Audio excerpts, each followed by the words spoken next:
के HRD minister Ramesh Pokhriyal Nishank जी। इस वक्त लगभग 33 करोड़ बच्चों का भविष्य इनके हाथ में आ गया है और साथ ही एक बहुत बड़ी चुनौती आ गई है, वो है कोरोना वायरस के महामारी की, जिसमें तमाम स्कूल बंद हैं, कॉलेजेस बंद हैं और बच्चे परेशान हैं कि करना है तो क्या करना है। एक जो ये महामारी आई है और ये पूरी दुनिया के सामने गहरे संकट का एक समय आया है, लेकिन जैसे आपने कहा कि उन बच्चों के भविष्य का सवाल है।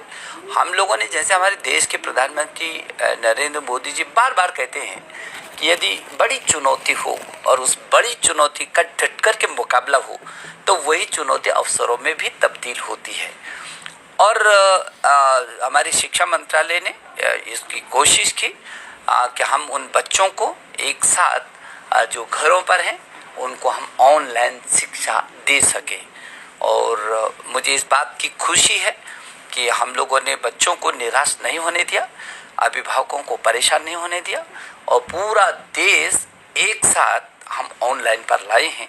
और आज हम अध्यापक और अभिभावक दोनों मिलकर के उस बच्चे को संभाल रहे हैं और उसका पाठ्यक्रम भी सुनिश्चित। लेकिन जैसे आपने कहा कि प्रधानमंत्री नरेंद्र मोदी ने कहा कि इस चुनौती को एक अवसर के रूप में बदलना चाहिए, जब बच्चों को भी यही नहीं पता है कि उनका भविष्य क्या होगा, तो फिर किस तरह के अवसर मिलेंगे आगे जाकर, एडमिशन के अवसर या फिर जॉब के, इस पर क्या है तैयारी? नहीं, बच्चों को मालूम है उनका भविष्य क्या होगा, वो तय हो गया। जो अस्थिरता थी वो अस्थिरता खत्म कर दिया हमने।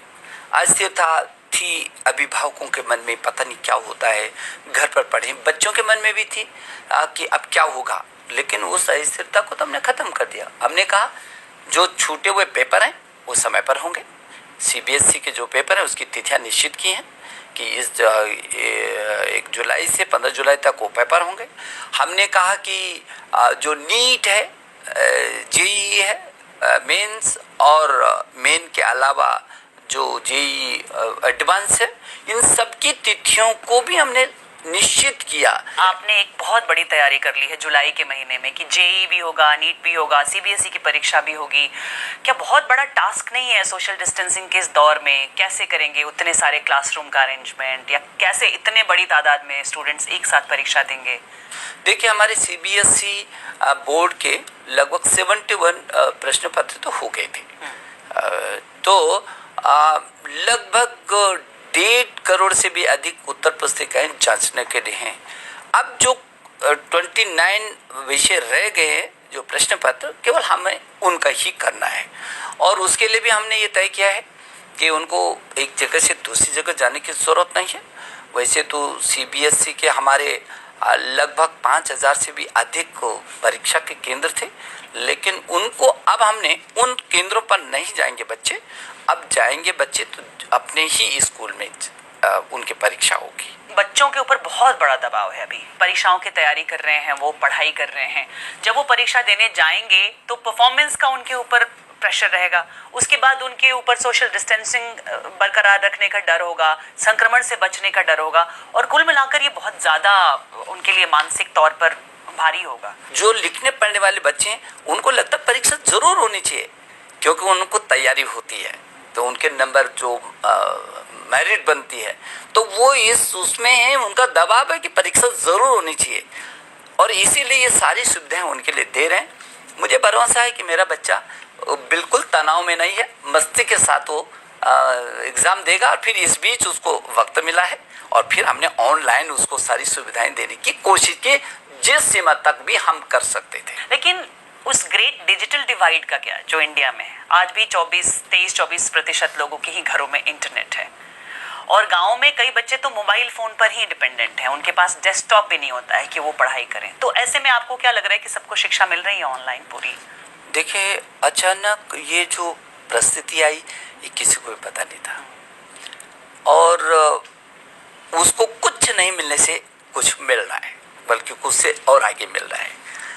हम लोगों ने ये तय किया है कि पूरे ऑनलाइन जो शिक्षा है इन परिस्थितियों में, क्योंकि और कोई विकल्प अभी आपके पास दिखता नहीं है, तो अध्यापकों को मदद से जो हम लोगों ने ये पाठ्यक्रम ऑनलाइन दीक्षा, स्कूली शिक्षा के लिए दीक्षा और ई पाठशाला, इस पर सीबीएसई के भी और एनसीईआरटी के भी सारे कोर्सेज हैं। अंतिम छोर पर रहने वाले बच्चे को भी शिक्षा दें और वो भी वंचित न रहे, हमारी नज़र उस पर है। यदि उसके पास इंटरनेट नहीं है और यदि उसके पास स्मार्ट टेलीफोन नहीं है तो उसको चिंता करने की ज़रूरत नहीं है। उसको उसी ढंग का पाठ्यक्रम करके हम उस स्थान पर लाएंगे। ज़रूरत पड़ेगी भविष्य में तो रेडियो का भी प्रयोग करेंगे। आपको जो ये चुनौती मिली है, क्या उसके लिए शिक्षा तंत्र तैयार था इस चुनौती को लेने के लिए नहीं, जो आपको विरासत में मिला? देखिए, कोई भी तैयार कहाँ होता, किसको मालूम था ये सब कुछ होने वाला है। लेकिन हाँ, हम लोग भविष्य की तैयारियों में जुटे हुए थे कि एक दिन ऐसा ज़रूर आना है जब शिक्षा को ऑनलाइन होना है। एक दिन ज़रूर आना है दूरस्थ क्षेत्र में बैठे बच्चे को भी सभी वो सुविधाएं मिले जो शहरों में रहने वाला बच्चा है। तो इसकी जो तैयारी में हम लोग जुटे थे, वो एकाएक जैसे आया तो हमने और स्पीड बढ़ाई उसकी, और बहुत तेज़ी से बढ़ा करके हमने काफ़ी कुछ उसको पकड़ने की कोशिश की। लेकिन क्या आपको नहीं लगता कि भारत में शिक्षा तंत्र जो है वो कभी किसी सरकार की प्रायोरिटी रहा है?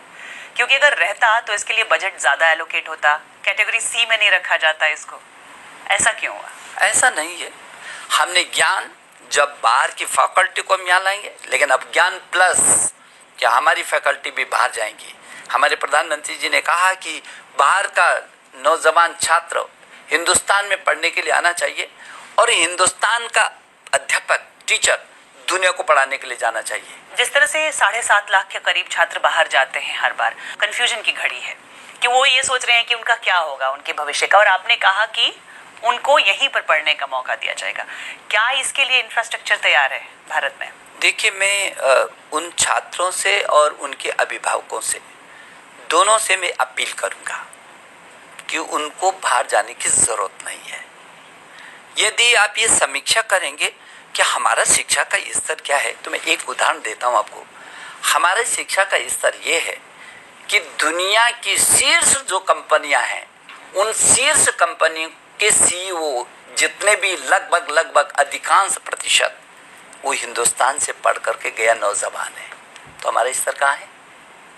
यदि वो विदेशों में ज़्यादा अच्छी शिक्षा थी तब तो सब वहीं के छात्र उन श्रेष्ठ कंपनियों को सीईओ होते। लेकिन ये हम गर्व के साथ कह सकते हैं, आपको जब मैं सूची दूंगा ये कंपनी और वो मेरा चाहे खड़गपुर से है, चाहे आईआईटी दिल्ली से है, और चाहे मद्रास से है, चाहे मुंबई से है, और चाहे कानपुर से है, चाहे गुवाहाटी से, हमारे जितने आईआईटी है, आईआईएम हैं, एनआईटीज़ हैं, आईसर हैं, यहाँ से निकलने वाले बच्चा और दुनिया में छाया हुआ है।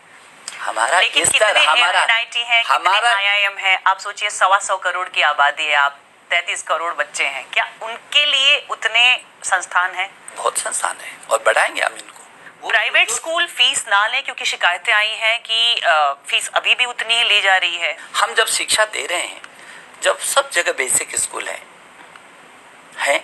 और उसमें हम फ्री शिक्षा दे रहे हैं पूरे देश में, हम सर्व शिक्षा अभियान के तहत दे रहे हैं, चाहे कोई भी राज्य क्यों नहीं हो, वो सब दे रहा है। उसके जो सरकारी स्कूल है उसमें आने की मनाही नहीं है, तो फिर दिक्कत कहाँ है? जाए ना उन्हें स्कूलों में, नहीं, लेकिन क्या इस नियम कानून के दायरे में प्राइवेट स्कूलों को भी नहीं आना चाहिए? नहीं, वो पढ़े ना। मैं दूसरी बात कह रहा हूँ, पढ़ने की आप छात्र पर केंद्रित होइए, अब संस्थाओं को पर केंद्रित मत होइए। नई शिक्षा नीति की जो आप बात कर रहे हैं, एक कौन सी वो फिलॉसफी हो बच्चों के मतलब बचपन से पढ़ाई से लेकर युवा होने तक, वो फिलॉसफी वो रखें अपने साथ। ज्ञान, विज्ञान और अनुसंधान, प्रौद्योगिकी और तकनीकी से युक्त होगी, समृद्ध होगी, लेकिन ये भारत केंद्रित होगी। कौन से भारत का मूल्य जिसकी आपने चिंता की है, इसकी सारी दुनिया चिंता कर रही है। इन जीवन मूल्यों की शिक्षा हमारी प्राथमिकता होगी, जो स्थानीय भाषा में होगी। हम भारत की जो 22 भाषाएं हैं, सभी भाषाओं में सशक्त करेंगे, चाहे तमिल है, तेलुगु है, मलयालम, कन्नड़ है, गुजराती है, मराठी है, वो चाहे उड़िया है, वो चाहे उर्दू है, हिंदी है, संस्कृत है, ये हमारे देश की जो 22 भारतीय भाषाएं, इनको और सशक्त करेंगे। और इसके माध्यम से हम ग्लोबल बनेगा ना। हम ये देश, हिंदुस्तान 130 करोड़ लोगों का देश है, ये दुनिया में छाएगी। हमारा जो विजन है, हमारा जो संस्कार है, और जो हमारे जीवन मूल्य हैं जिसकी आज दुनिया को जरूरत है, वो सभी उसी पाठ्यक्रम के साथ जोड़ते हुए लेकर के जाएंगे हम उसको। फ्यूचर ऑफ एजुकेशन, जब ये दुनिया बदल रही है कोरोना दौर के बाद, तो आप कैसा देखते हैं, क्या क्या बदलाव आएंगे? वो तो पूरी दुनिया में ही बदलाव आएंगे। इस कोरोना के बाद दुनिया का अपने तरीके का एक दुनिया होगी। स्वाभाविक ये है कि सभी, पूरी दुनिया का हर देश, हर व्यक्ति, हर परिवार इन परिस्थितियों को झेल रहा है और सभी देश अपनी अपनी तैयारी भी कर रहे होंगे। हमने भी वो तैयारी कर रहे हैं, जहाँ हम शिक्षा की तैयारी कर रहे हैं, हम अनुसंधान की तैयारी कर रहे हैं, हम तकनीकी के क्षेत्र में, प्रौद्योगिकी के क्षेत्र में कैसे करके हमको गांव के साथ जोड़ना है, ये सभी हम लोग तैयारी कर रहे हैं। और मुझे भरोसा है कि शिक्षा के क्षेत्र में हमारा देश और समृद्ध होगा, सशक्त होगा। स्कूल कब खुल पाएंगे? स्कूल कॉलेज बच्चे वापस कब जा पाएंगे? हम आशा कर रहे हैं कि 15 अगस्त तक हम उसका रिजल्ट भी घोषित करेंगे, ये नई परीक्षाओं का प्लस जो परीक्षा। स्कूल कॉलेज फिर अगस्त के बाद ही खुल पाएंगे? बिल्कुल। क्योंकि कोरिया जैसे देश में देखा गया कि उन्होंने स्कूल खोल दिया लेकिन अगले दिन ही उनको स्कूल बंद। आप लोगों ने देखा अभी कि एचआरडी मिनिस्टर ने बताया कि जो स्कूल एंड कॉलेजेस है वो अगस्त के बाद, कंफर्म नहीं बोला कि अगस्त में ही खुलेगा, अगस्त में खोलने का प्लानिंग है, but depend on the situation. और ये मेरे अकॉर्डिंग में कि अगस्त से लंबा भी जाएगा, सितंबर अक्टूबर भी जा सकता है, ये आगे अपडेट रहेगा। तो जिन्होंने भी ये चैनल अभ्यास विद द प्रोफेसर को सब्सक्राइब नहीं किया है वो चैनल को सब्सक्राइब कर ले, ऐसे आप लोग को अपडेट वगैरह आते रहेंगे। एंड जितना हो सके आप लोग लाइक कीजिए एंड शेयर कीजिए एंड सब्सक्राइब कीजिए अभ्यास विद द प्रोफेसर।